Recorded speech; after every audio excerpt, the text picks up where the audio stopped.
ओम नमः सिद्धेभ्यः। नमो अरिहन्ताणं, नमो सिद्धाणं, नमो ऐर्याणं, नमो वज्रायाणं, नमो लोहि सौवसाहुणम्। मंगलम भगवान वीरो, मंगलम गौतमो गणी, मंगलम कुंद कुंदार्यो, जैन धर्मोस्तु मंगलम।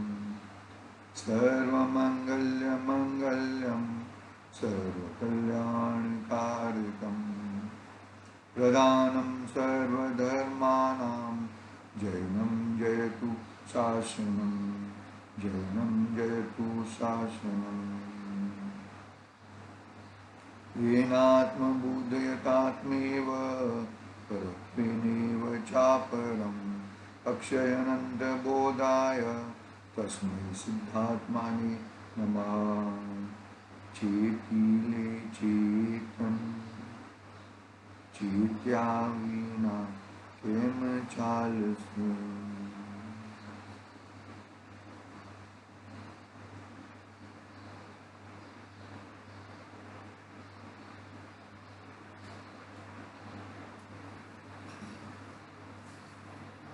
समाधि तंत्र आचार्य पूज्यपाद स्वामी की महान रचना, आध्यात्मिक ग्रंथ मंगलमय है और मंगलमय आत्मा को बताता है। मंगलमय आत्मा किसका है कि हर जीव का आत्मा मंगलमय ही है। जीव तो मंगल ही है भाई। अमंगल क्यों? अमंगल कहा जाता है, अमंगल कभी नहीं हुआ। अमंगल कहने के लिए कहा जाता है, लेकिन जीव तो हमेशा मंगल ही होता है।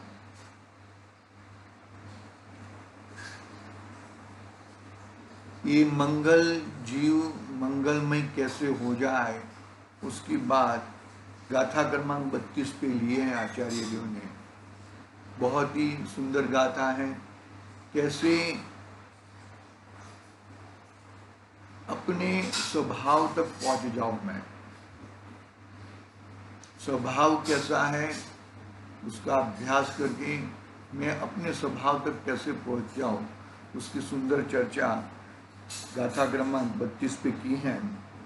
कल हमने गाथा पढ़ी थी, अनुवाद में पढ़ा था, वापिस पढ़ते हैं आज। देखो, प्रच्याव विषयेभ्योऽहं मामेव मयि स्थितं, बोधात्मानं प्रप्नोस्मि परमानन्दनिवृत्तम्। निज में स्थित निज आत्म कर मन विषयातीत, पाता निज बल आत्मव परमानंद पुरी।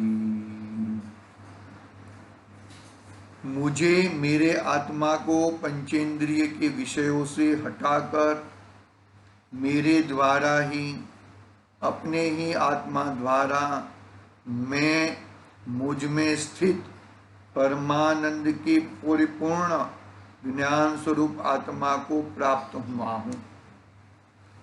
और कुछ नहीं हुआ है। मैं मेरे ही द्वारा मेरे में स्थित जो आत्मा है वो परमानंद परिपूर्ण है, और वही आत्मा मेरे द्वारा ही प्राप्त हुआ है। अगली गाथा में आया था ना, उपास्य और उपासक।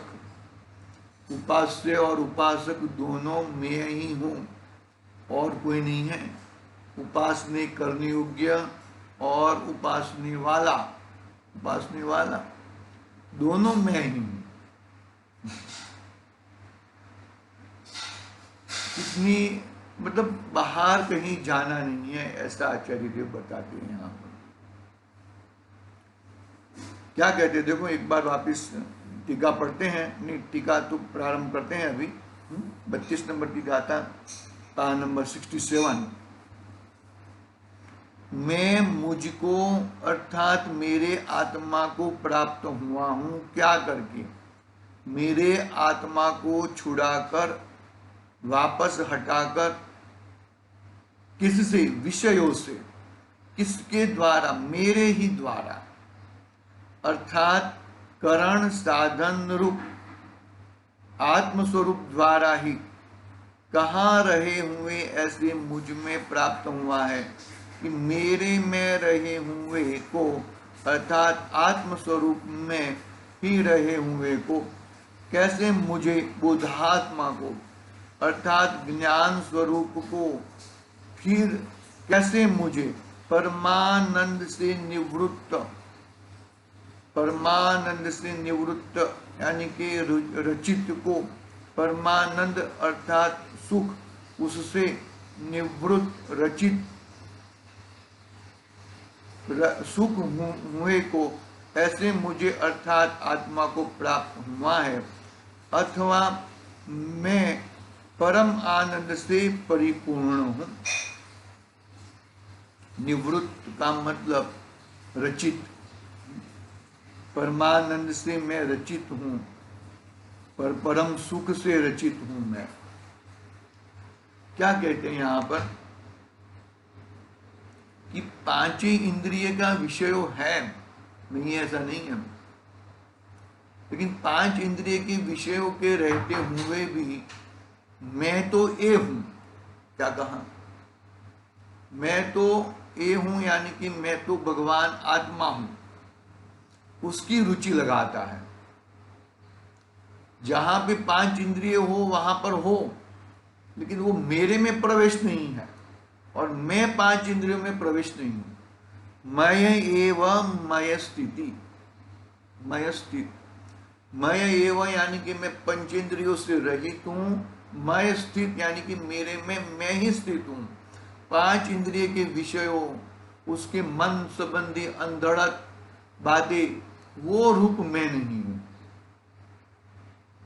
समझना बात को अच्छी तरह से, किस तरह से मैं अपने आप को अपने स्वरूप में हो जाऊं, उसकी सुंदर बात आचार्य देव ने यहां पर कही है।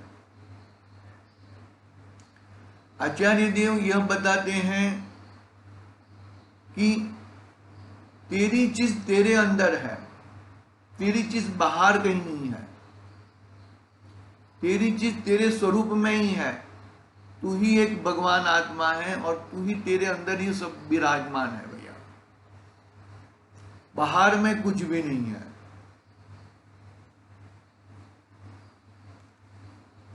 क्या कहा है इसमें, क्या कह रहे हैं आचार्य देव कि विषयों से हटकर, विषयों को वापस हटाकर, हटाकर यानी कि विषयों को वापस हटाकर, उसका मतलब क्या कि भाई वो विषय रूप मैं नहीं हूं। मतलब क्या हुआ, विषय मेरे से जुदे हैं और मैं जुदा हूं। समझ में आ रही है कि नहीं आ रही बात? विषय मेरे से जुदे हैं और मैं विषयों से जुदा हूं। जुदे हैं तो जुदे कर सकते हैं, एक में होए तो कैसे कर सकते हैं? गेहूं और मक्का दोनों जुदे जुदे लक्षण, जुदे जुदे हैं, प्रॉपर्टी जुदी जुदी हैं, तो जुदे कर सकते हैं। लेकिन गेहूं में गेहूं डालो तो जुदे कैसे हो सकते हैं? नहीं हो सकते। उदाहरण को उदाहरण की तरह देखना, तो वो विषय आरंभ जो है वो सब मेरे तत्व से जुदा तत्व है, दूसरा तत्व है, वो अजीव तत्व है, उद्गल द्रव्य है वो, और मैं जीव द्रव्य हूं, मैं जीव तत्व हूं मैं। तो कैसे मालूम पड़ा कि भाई जो जानता देखता है, सुख दुख का अनुभव करता है, वो मैं हूं। परद्रव्य तो वहीं के वहीं रह जाते हैं, वो तो न जानते हैं न सुख दुख का अनुभव करते हैं। तो फिर कैसे हुआ ये सब बातें, ये बात कैसे हो गई कि भाई ये बात ऐसे हो गई है कि वो विषय आदि ऊपर ऊपर ही है, तेरे अंदर प्रवेश नहीं हुए हैं। तेरे अंदर प्रवेश नहीं हुए हैं तो उसका तुझे कुछ करना ही नहीं है। आई बस समझ में? यदि तेरे अंदर प्रवेश हो गए हो तो देखो, तो विषय दूर है ऐसा स्वभाव तेरा है। जो लील आती है ना, पानी में लील आती है, ऊपर ऊपर रहती है, अंदर नहीं रहती है। तो ये जो विषय कषाय है वो तेरे अंदर प्रवेश नहीं है, ऊपर ऊपर है, लेकिन तूने वो उसको अपना मान लिया है, उससे ही अपना सुख दुख मान लिया है। तो ऐसे सुख दुख से तू अपने सुख से वंचित हो जाता है, अपने सुख को खुद को ही खुद से वंचित कर दिया है। तो आचार्य देव यहां कहते हैं कि तेरा परमानंद चैतन्य स्वरूप परम आनंद तेरे अंदर में ही है, तेरे अंदर में रचित है, बाहर कहीं जाना नहीं है। तू उसका विश्वास कर और उसके लिए लग जा। तो उसके लिए लगते ही दूसरी चीज है वो तो तेरे यहां से बाहर निकल जाएगी, वो रहेगी नहीं। इतनी सुंदर बात कही है। भावार्थ पढ़ते हैं हम, देखो, बाह्य इंद्रियों के विषयों से अपने आत्मा को छुड़ाकर अपने में रहे हुए परम आनंद से परिपूर्ण ज्ञान स्वरूप आत्मा को मैं मेरे ही पुरुषार्थ से प्राप्त हुआ है। क्या कहा? मतलब बात यहां पर यही है। क्या यही है कि मैं मेरे में रहने का पुरुषार्थ करूं। यदि मैं मेरे में रहने का, मेरे द्वारा मेरे में ही पुरुषार्थ करूं, तो उसी के कारण क्या होएगा? उसी के कारण भाई कल्याण हो जाएगा तेरा। तो अपने स्वभाव में आ जाएगा, अपनी वस्तु में आ जाएगा, अपनी वस्तु में आकर परमानंद को प्राप्त करेगा तू। आई बात समझ में?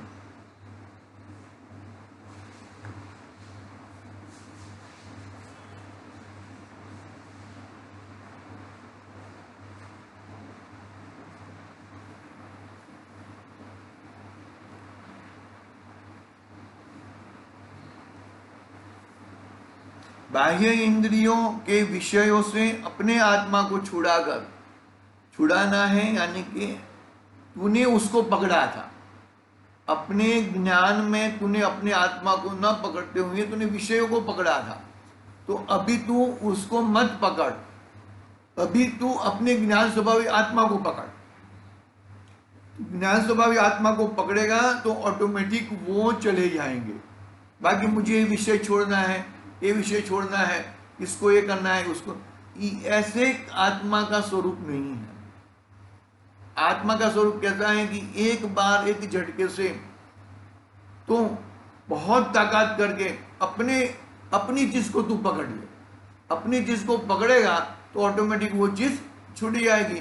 बच्चे ने चाकू पकड़ लिया है, तो चाकू पकड़ लिया है तो चाकू से खींचा नहीं जाता, तो चाकू खींचा नहीं जाता तो फिर क्या करोगे भाई? उसको मनपसंद खिलौना दे देंगे, उसको मनपसंद खाने की चीज दे देंगे, तो वो ऑटोमेटिक वो उसके ऊपर लक्ष्य हट जाएगा और उस चीज के ऊपर लक्ष्य आ जाएगा तो ऑटोमेटिक वो छूट जाएगा।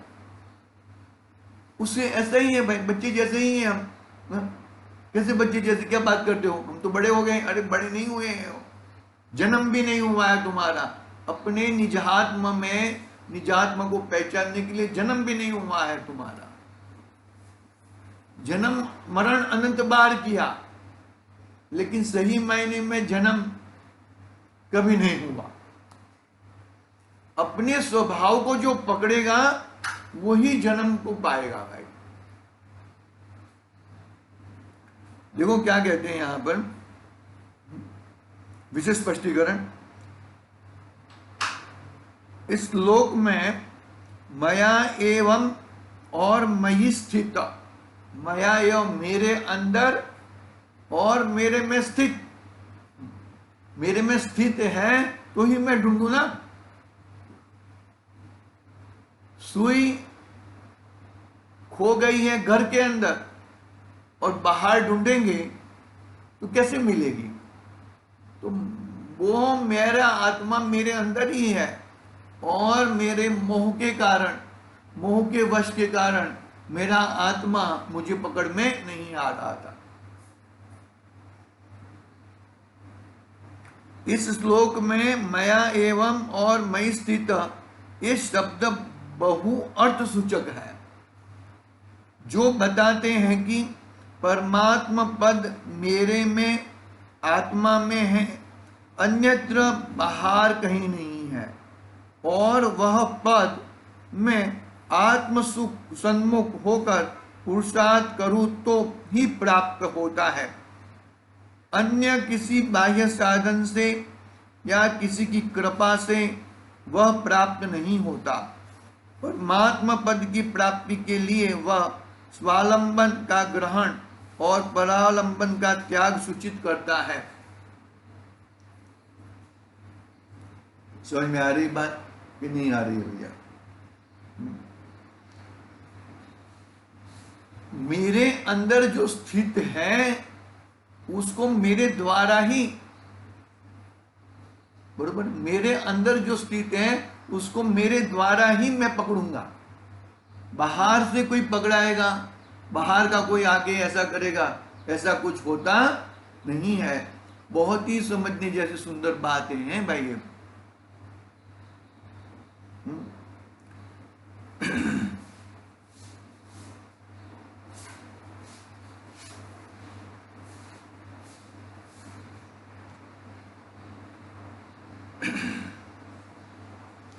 मया एवं मया स्थित ये शब्द बहुत बहु अर्थ सूचक है, जो बताते हैं कि परमात्मा पद मेरे में है, आत्मा में है। कस्तूरी की सुगंध नाभि में से आ रही है और ढूंढ रहा है बाहर, तो क्या होएगा? अरे भाई दुख और दुख का ही प्राप्त होएगा और अंत में आयुष पूरा करके वो चला जाएगा दूसरी गति में। वहां पे तो वो फैसिलिटी रहेगी कि नहीं रहेगी मालूम नहीं, किस प्रकार की क्या फैसिलिटी रहेगी। पकड़ने जैसी बात यहां पर यह है कि तू अपना विश्वास कर, अपने में विश्वास कर कि मैं कौन हूं, मेरा स्वरूप क्या है। बाहर में किधर इधर उधर जावा मत डाल। इधर उधर जावा डालने से गड़बड़ हो सकती है। आज हाँ देखो क्या कहते हैं, अन्यत्र बाहर कहीं नहीं है और वह पद में आत्म सन्मुख होकर पुरुषार्थ करूं तो ही प्राप्त होता है। आत्म सन्मुख होकर, बाहर सन्मुख होकर नहीं, अंतरात्मा होकर, अंतरात्मा से परमात्मा, अंतरात्मा में भी रुकना नहीं है, अंतरात्मा से परमात्मा तक पहुंचना है। परमात्मा अपना मेरा ध्येय है, मेरा अंतिम ध्येय है, अंतरात्मा मेरा ध्येय नहीं है। देखो क्या कहते हैं यहां पर, मैं आत्मसन्मुख होकर पुरुषार्थ करूं तो प्राप्त होता है, अन्य किसी बाह्य साधन से या किसी की कृपा से वह प्राप्त नहीं होता। अन्य किसी बाह्य साधन से या किसी की कृपा से वह प्राप्त नहीं होता। परमात्मा पद की प्राप्ति के लिए वह स्वालंबन का ग्रहण और परालंबन का त्याग सूचित करता है। स्वालंबन का ग्रहण और परालंबन का त्याग सूचित करता है। अच्छी तरह से समझना, अपनी बात को पकड़ना, अपनी बात को पकड़ के अपने में जाने की कोशिश करना भाई। बाहर में तुम रहोगे तो तुम्हें कुछ प्राप्त होने वाला नहीं है। बाहर में घूमना, बाहर में सुख ढूंढना वो पानी के अंदर मुट्ठी भरने जैसा है, पानी को पकड़ने जैसा है। पानी पकड़ा जा सकता है क्या?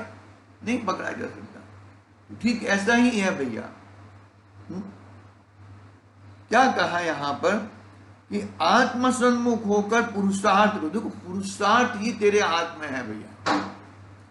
5 समवाय में पुरुषार्थ ही तेरे हाथ में है। होनहार तो होनहार है ही, भवितव्य भी वैसा है। पुरुषार्थ के बिगड़ तू अपना कल्याण नहीं कर सकता। तू निरंतर पुरुषार्थ किया कर। पुरुषार्थ कैसे करेगा भाई? पुरुषार्थ ऐसे करेगा कि ये मैं हूं, ये मेरा स्वरूप है, उसको पकड़ते रहना और कुछ करना नहीं है भैया।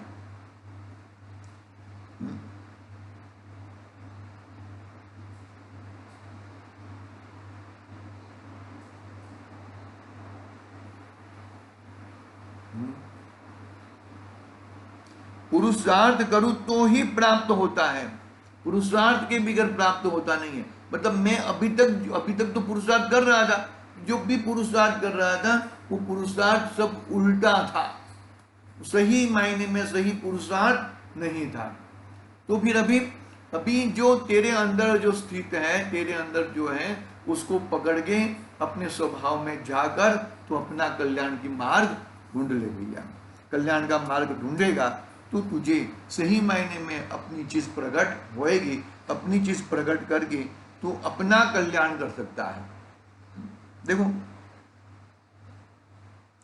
हाँ, मैं आत्मसन्मुख होकर पुरुषार्थ करूं तो ही प्राप्त होगा। मतलब पुरुषार्थ भी ऐसा उल्टा सुल्टा नहीं करना है, पुरुषार्थ को भी अच्छी तरह से पुरुषार्थ करना है भैया। परमात्मा पद की प्राप्ति के लिए वह स्वालंबन का ग्रहण और परालंबन का त्याग सूचित करता है। देखो एक लाइन रह गई, माफ करना। अन्य किसी बाह्य साधन से या किसी की कृपा से वह प्राप्त होता नहीं है। ऐसा हाथ करे, एक पिंछी लगा दे, वो कर दे, आशीर्वाद, ये सबसे कुछ काम होता नहीं है भैया। ये सबसे काम कैसे हो सकता है? किसी का ये मेरा आत्मा आपके आशीर्वाद से थोड़ी मिलेगा। मेरा आत्मा आपके ऐसे ऐसे करने से थोड़ी मिलेगा भाई। मेरी चीज तो मेरे पास है और मेरी चीज मुझसे मिलेगी।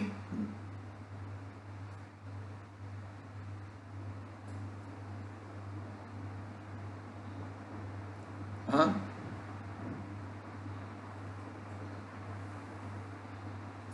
परमात्मा पद, हाँ हाँ, परमात्मा पद की प्राप्ति के लिए स्वालंबन का ग्रहण और परालंबन का त्याग सूचित करता है। पर परमात्मा पद की प्राप्ति के लिए स्वालंबन का ग्रहण यानी कि अपनी चीज का ग्रहण और परालंब का त्याग। अपनी चीज का ग्रहण करेगा तो दूसरी चीज, पर चीज तो ऑटोमेटिक निकल जाएगी।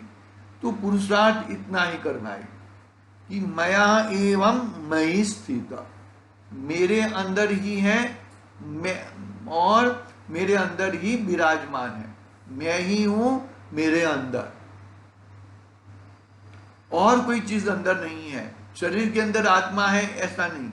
शरीर तो दूसरा द्रव्य है, दूसरा पदार्थ है, दूसरा तत्व है, और मैं चेतन द्रव्य हूं। चेतन द्रव्य के अंदर मेरी चेतनता रही है।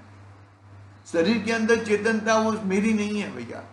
वो तो वहां पे भी आत्मा तो अभी भी है, आगे भी था और आगे भी रहेगा। जो भी जो द्रव्य है वो द्रव्य अपने गुणधर्मों से रहेंगे, रहे हैं और आगे भी रहेंगे। इसमें एक द्रव्य दूसरा द्रव्य का कुछ कार्य कर दे, एक द्रव्य दूसरा द्रव्य में से कुछ ले ले, ऐसा कुछ होता नहीं है। आज की बात यहाँ पे पूरी करते हैं, कल देखेंगे। थोड़ा विशेष स्पष्टीकरण में थोड़ा बचा है। फिर 33 नंबर की गाथा प्रारंभ करेंगे। आज के लिए ओम नमः सिद्धिभ्यः। निज निधि निज में